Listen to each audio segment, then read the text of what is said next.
దేవుని పరిశుద్ధ నామమునకు స్తోత్రం కలుగును గాక. హల్లెలూయా. క్రీస్తునందు ప్రియులారా, ఈ ఉదయకాల సమయం ఉంది మీ అందరికీ కూడా ప్రభువైన యేసుక్రీస్తు నామముపేట నా యొక్క ప్రత్యేకమైన శుభవందనాలు తెలియజేస్తున్నాను.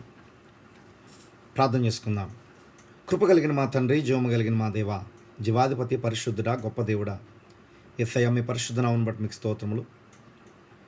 ఈ ఉదయకాల సమయాన్ని బట్టి నీకు స్తోత్రములు తండ్రి.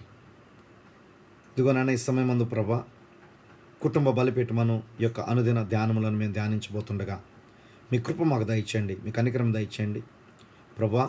నిత్యముగా ఈ యొక్క లేఖనముల ద్వారా, వర్తమానముల ద్వారా నాతో, మాతో, అందరితో మీరు మాట్లాడండి.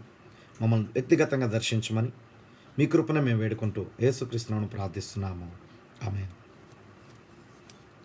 సెప్టెంబరు 13వ తారీఖు, వాల్యూమ్ 1. అపోస్తలుడైన పౌలు కొరింథీయులకు రాసిన 2వ పత్రిక 6వ అధ్యాయము 14 నుండి 17 వరకు. మీరు అవిశ్వాసులతో జోడుగా ఉండకుడి. నీతికి దుర్నీతితో ఏమి సాంగత్యము? వెలుగునకు చీకటితో ఏమి పొత్తు? క్రీస్తునకు బెలియాలతో ఏమి సంబంధము? అవిశ్వాసితో విశ్వాసికి పాలెక్కడిది? దేవుని ఆలయమునకు విగ్రహములతో ఏమి పొందిక? మనము జీవము గల దేవుని ఆలయమై ఉన్నాము. అందుకు దేవుడు ఇలాగ సెలవిచ్చున్నాడు, నేను వారిలో నివసించి సంచరింతును, నేను వారి దేవుడనయ్యుందును, వారు నా ప్రజలయందురు. కావున మీరు వారి మధ్య నుండి బయలు వెడలి ప్రత్యేకముగా ఉండుడి, అపవిత్రమైన దానిని ముట్టకుడని ప్రభువు చెప్పుచున్నాడు. అవిశ్వాసము నుండి వేరుపడుట అనేటువంటి వర్తమానంలో ప్రవక్త యొక్క వ్యాఖ్యానాన్ని మనం చదువుతాం. మీరు అవిశ్వాసులతో జోడుగా ఉండకుడి, వారితో సాంగత్యము చేయవద్దని లేఖనములు చెప్పుచున్నాయి. లేఖనములు అనేక స్థలములలో మనము వేరుగా ఉండాలి అని చెప్పుచున్నాయి. దాని భావము నీవు గృహమును విడిచి వెళ్ళిపోవాలని కాదు. దాని భావము నీవు లోక సంబంధమైన సాంగత్యములను విడిచిపెట్టాలి. మీకు తెలుసు, ఈరోజు ప్రజలు, సంఘ కాపరులు, సంఘము తమ కాపరిని నియమించే సమయంలో 6 అడుగుల ఎత్తు వెడల్పు గల భుజాలు, నల్లటి జుట్టు కలిగిన ఆకర్షణీయమైన వ్యక్తి కొరకు చూస్తున్నారు. దానినే వారు కోరుచున్నారు. అది నిజము. చక్కటి చతురత కలిగిన వ్యక్తిని, అందరితో కలిసిపోయే వ్యక్తిని వారు వెతుకుచున్నారు. కానీ బైబిల్ వేరు చేయు వానిని వెతుకుచున్నది. దేవుడు వేరుపరచు వారిని పిలుచుచున్నాడు. అది నిజమే. పరిశుద్ధాత్మ మనలను లోక కార్యముల నుండి వేరు చేయును. ఈ లోక చింతల నుండి మనలను వేరు చేసి మన ఆసక్తి అంతటిని క్రీస్తు యేసు వైపునకు త్రిప్పును. మరణమైన జీవమైన మనము ఆయనను ప్రేమిస్తాము, ఆయనను సేవిస్తాము. ప్రజల ఎదుట ఆయనను గణపరచుటకు మనము చేయగలిగినదంతా చేస్తాము. మీరు సొలొమోను కాలమును గమనించినట్లయితే ఇశ్రాయేలు దేశము ఉన్నత స్థితిలో ఉన్నది, మరియు అహాబు రాజు కాలంలో అది కటిక చీకటిలో ఉన్నది. అది ఇశ్రాయేలుకి చీకటి కాలము. ఆహాబు విగ్రహారాధికురాలను వివాహం చేసుకొని యూదా మతములోనికి విగ్రహారాధన తీసుకొని వచ్చాడు. అలాగే పరిశుద్ధ సంఘము లోకమును వివాహము చేసుకొని చీకటి కాలములలో విగ్రహారాధనను తీసుకొని వచ్చినది. 2 సంఘములలోనూ చక్కటి మాదిరి. అబ్బాయిలు, ఈ రాత్రి మీకు చెప్పుచున్నాను, మరియు యువతులైన మీరు ఎవరిని వివాహము చేసుకొనుచున్నారో జాగ్రత్తగా చూచుకొనండి. మొదటిగా మీరు బ్రద్దలైన గృహములను కలిగి ఉంటారు. మరియు పాపులు, క్రైస్తవులు వివాహము చేసుకొనుట మంచిది కాదు. వారితో జోడుగా ఉండకుడి. ఎందుకనగా ఆహాబు అదే కార్యము చేశాడు. ఆమె చాలా అందముగా ఉండేది. అవును, ఆమె ముఖమునకు రంగులు వేసుకునేది. ఆమె కన్నులు బల్లి వలె రంగులు వేసుకున్నవి. అది మీకు తెలుసా? అది సత్యము. ఆహాబు ఆమె అందమును చూచి పడిపోయాడు. ఆమె గుణలక్షణము చూసి కాదు. ఎందుకనగా ఆమె హంతకురాలు, ఆమె చెడ్డది. అది నిజం. ఆమె అందమును చూసి ఆహాబు ఆమెను మోహించాడు. తర్వాత అతడు ఆమెకు లొంగిపోయాడు. ఆమె అతడిని వేళ్లతో ఆడించింది. బైబిల్లో క్రీస్తు తర్వాత అత్యంత తెలివితేటలు కలిగిన వ్యక్తి, అందమైన స్త్రీల వలన అన్య దేవతలు విగ్రహారాధికునిగా మరణించాడు అని మీకు తెలుసా? అతడు సొలొమోను. వారు అతడిని దేవుని నుండి దూరం చేశారు. సరే, కాబట్టి అవిశ్వాసులతో జోడుగా ఉండవద్దు. ఆమేన్. వాల్యూమ్ 2, మత్తయి సువార్త 19వ అధ్యాయము 13 నుండి 15 వరకు. అప్పుడు ఆయన వారి మీద చేతులుంచి ప్రార్థన చేయవలనని కొందరు చిన్న పిల్లలను ఆయన యొద్దకు తీసుకొని వచ్చిరి. ఆయన శిష్యులు తీసుకుని వచ్చిన వారిని గద్దింపగా, యేసు, చిన్న పిల్లలను ఆటంకపరచక వారిని నా యొద్దకు రానీయుడి, పరలోక రాజ్యము ఇలాంటి వారిదని వారితో చెప్పి వారి మీద చేతులుంచి అక్కడ నుండి లేచిపోయాను. పరిశుద్ధాత్మ అనే వర్తమానంలో ప్రవక్త చెప్పినటువంటి వర్తమానం. మారు మనసు పొంది రాకడలో ఎత్తబడుటకు ఒక వ్యక్తికి తప్పక పరిశుద్ధాత్మ కావలెను. అయితే లెక్క చెప్పు వయసు రాకముందే చనిపోయిన పిల్లల మాట ఏమిటి? వారెప్పుడు లేచెదరు? నా సోదరి సోదరుడా, దానిని నేను చెప్పలేను.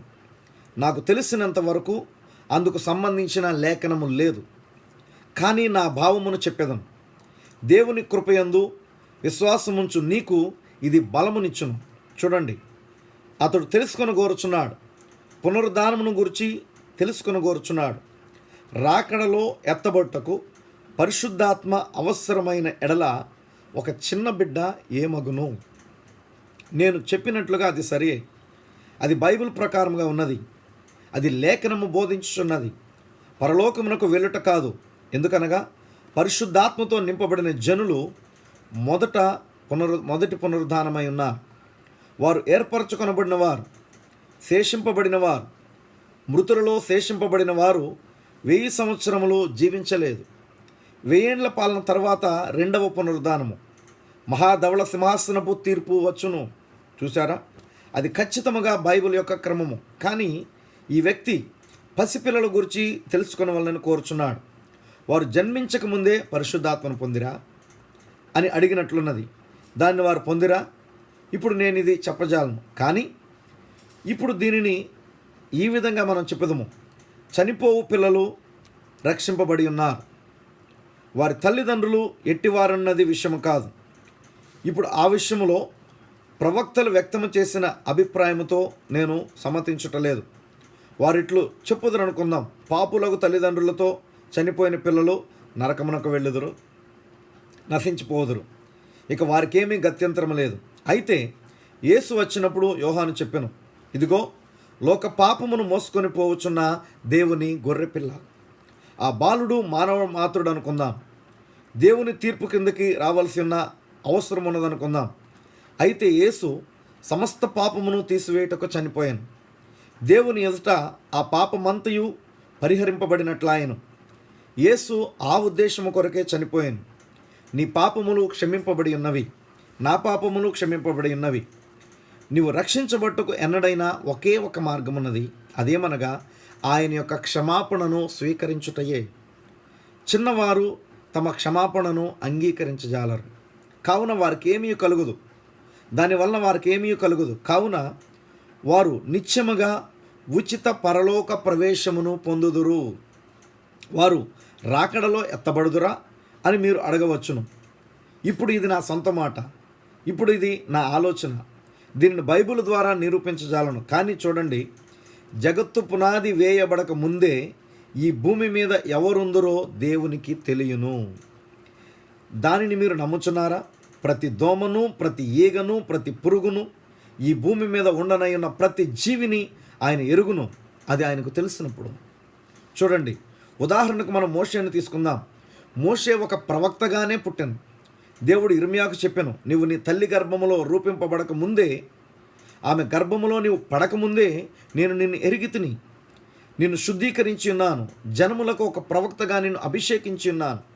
బాప్తిస్మిచ్చి యోహాను జన్మించుటకు 712 సంవత్సరములకు ముందే యెషయా అతనిని తన దర్శనములో చూచెను. అరణ్యములో కేక వేయుచున్న ఒకని శబ్దము అని పలికెను. దేవుని యొక్క ముందు నిర్ణయము, ముందు జ్ఞానము ఈ చిన్న పిల్లల గురించి ముందుగానే ఎరుగును. వారేమగుదురో ఆయనకు తెలియను. వారు చనిపోదురని ఆయనకు తెలియను. ఆయన ఎరుగుదును. దాన్ని గూర్చి దేవునికి తెలియకుండా ఏమీ జరగదు, ఏదియూ సంభవించదు. ఆమేన్. వాల్యూమ్ 3, 109వ కీర్తన 21వ వచనం నుండి 31వ వచనం వరకు. యెహోవా ప్రభువా, నీ నామమును బట్టి నాకు సహాయం చేయము. నీ కృప ఉత్తమమైనది గనుక నన్ను విడిపింపుము. నేను దీనదరిద్రుడను, నా హృదయం నాలో గుచ్చబడి ఉన్నది. సాగిపోయిన నీడవలే నేను క్షీణించి ఉన్నాను. మిడతలను పారదోలునట్లు నన్ను పారదోలుదురు. ఉపవాసము చేత నా మోకాళ్ళు బలహీనమాయను.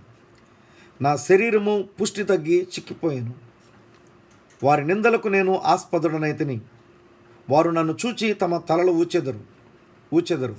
యెహోవా నా దేవా, ఇది నీ చేత జరిగినదనియు, యెహోవావైన నీవే దీనిని చేసితవనియు వారికి తెలియనట్లు నాకు సహాయం చేయము. నీ కృపను బట్టి నన్ను రక్షింపము. వారు శపించుచున్నారు కానీ నీవు దీవించదువు. వారు లేచి అవమానము పొందెదరు కానీ నీ సేవకుడు సంతోషించును. నా విరోధులు అవమానమును ధరించుకొందురుగాక, తమ సిగ్గునే నిలువుటంగీవలే కప్పుకొందురుగాక. నా నోటితో నేను యెహోవాకు కృతజ్ఞతాస్తుతులు మెండుగా చెల్లించెదను. అనేకుల మధ్యను నేను ఆయనను స్తుతించెదను. దరిద్రుని ప్రాణమును విమర్శకు లోపరచు వారి చేతిలో నుండి అతన్ని రక్షించుటకై యెహోవా అతని కుడి ప్రక్కను నిలుచుచున్నాడు. నేను తలుపు నొద్ద నిలుచుండి తట్టుచున్నాను అనే వర్తమానంలో ప్రవక్త చెప్పినటువంటి వ్యాఖ్యానం.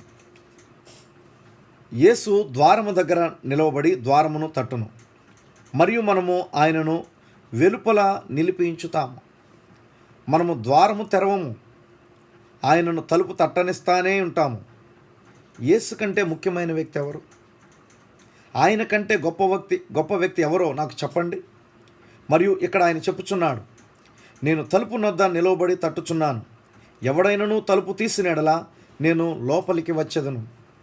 ఈ లోకములోని కైసరులు అందరినీ, రాజులందరినీ, హిట్లర్లను, ఈ లోకములోని గొప్ప స్త్రీ పురుషులు అందరినీ కలిపినప్పటికీ నీ హృదయ ద్వారము దగ్గర నిలవబడి అనుదినము నీ హృదయ తలుపును తట్టుచున్న ప్రభు అయిన యేసుకు సాటిరారు. ఆయన లోపలికి రావాలని కోరుచున్నాడు. ఆయన నీతో మాట్లాడాలని కోరుచున్నాడు. నీవు ఆయన పాలించు ప్రజలలో ఒకరివి. నీవు ఆయన స్వరూపములో రూపించబడ్డావు. నీవు దేవుని స్వరూపములో సృష్టించబడిన మానవుడవు. ఆయన నీతో మాట్లాడాలని ఆశించుచున్నాడు. ఆయన గొప్పవారి యొద్దకు, పేరు ప్రఖ్యాతులు కలవారి యొద్దకు వెళ్ళడు. ఆయన బీదల దగ్గరికి, అవసరతల్లో ఉన్నవారి దగ్గరికి వచ్చును.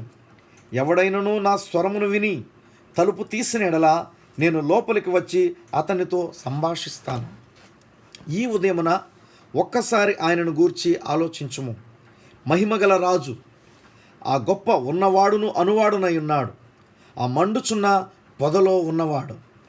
ఇశ్రాయేలు సంతానము నడిచి వెళ్ళుటకు ఎర్ర సముద్రమును 2 పాయలుగా చేసినవాడు. తన మాట చేత సూర్యుని నిశ్చలముగా నిలిపినవాడు. చంద్రుని నక్షత్రములను సృజించి వాటి కక్షలలో వాటిని నిలిపినవాడు. లాజరు బయటికి రమ్ము అని పిలిచినవాడు ఆయనే. ఆయన ఆ విధంగా పిలువగానే 4 దినముల క్రితము చనిపోయి సమాధిలో పెట్టబడిన వ్యక్తి వెంటనే బ్రతికి వచ్చాడు. దానిని గురించి ఆలోచించండి. దానియేలుతో పాటు సింహముల గుహలోనికి వెళ్ళి అతడిని సింహముల నుండి కాపాడినవాడు. హెబ్రీయుల యువకులతో అగ్నిగుండములోనికి వెళ్ళి అగ్నిని వారిని అంటనీయకుండా చేసినవాడు. నేను పునరుద్ధానమును మరియు జీవమును, నాయందు విశ్వాసముంచినవాడు చనిపోయినను బ్రతుకును, బ్రతికి నాయందు విశ్వాసముంచినవాడు ఎన్నటికి చనిపోడు అని చెప్పినవాడు. నశించిన మానవాళి తలుపు నొద్ద నిలవబడి ఆయన తలుపు తట్టుచు ఆత్మలో ప్రవేశించుటకు మార్గము కొరకు చూస్తున్నాడు. అంత గొప్ప ప్రాముఖ్యమైన వ్యక్తిని మనము తృణీకరిస్తున్నాము. ప్రార్థన చేసుకుందాం. కృప కలిగిన మా తండ్రి, జీవము కలిగిన మా దేవ, జీవాధిపతినికి స్తోత్రమును నాయన. ఈ ఉదయకాల సమయమందు మా వెనుకల్లో చదవబడినటువంటి నాయన ఈ యొక్క కుటుంబ బలిపీఠమును అనుదిన ధ్యానములను బట్టి నీకు స్తోత్రములు. చదవబడినటువంటి మేము విన్నటువంటి మాటలు మా హృదయంలో నూరంతరిగా ఫలింపచేయండి. ఈ దినమంతా కూడా నాయన ఈ వాక్యము ద్వారా మేము నడవగలుగునట్లుగా, మరి ముఖ్యంగా ప్రభా నీ కృపను మేము వేడుకొనగలుగునట్లుగాను ప్రభా మాకు సహాయం చేయండి. రంగం మీదకి మీరు దిగిరండి నాయన. ఈ దినమంతా కూడా ప్రభా మమ్మల్ని, మా కుటుంబాలని మీ కృప కలిగిన హస్తాలకు సమర్పిస్తూ యేసుక్రీస్తు పరిశుద్ధ నామమున ప్రార్థిస్తున్నాం మా పరమ తండ్రి. Amen. Amen. Praise the Lord. God bless you all. దేవుడు అందరినీ దీవించును గాక. ఆమేన్.